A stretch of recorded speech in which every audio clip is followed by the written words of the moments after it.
Welcome to MedTech Global Insights. Last week, the U.S. Food and Drug Administration, the FDA, finalized a rule that will fundamentally reshape the American diagnostics industry. The agency has decided to phase out its decades-long policy of enforcement discretion for laboratory-developed tests, or LDTs. This means that LDTs will now be regulated as medical devices. For years, these tests, which are designed, manufactured, and used within a single laboratory, operated in a gray area. They ranged from simple metabolic panels in a university hospital to highly complex genetic tests for cancer.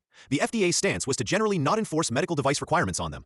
That era is now officially over. The agency's reasoning is that LDTs have become far more complex and are now central to critical medical decisions, carrying higher potential risks for patients. To ensure these tests are as safe and effective as their commercial counterparts, the FDA is mandating a new level of oversight. The transition will not be immediate. The FDA has outlined a four-stage multi-year phase-in plan.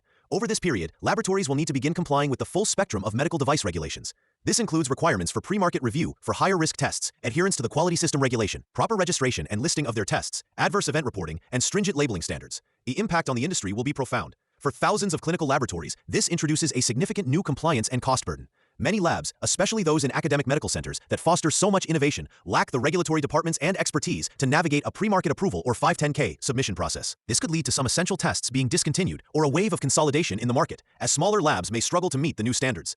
It presents a new operational reality where deep regulatory knowledge is no longer optional. Navigating this new regulatory landscape in the US is now a critical challenge for IVD developers and labs worldwide.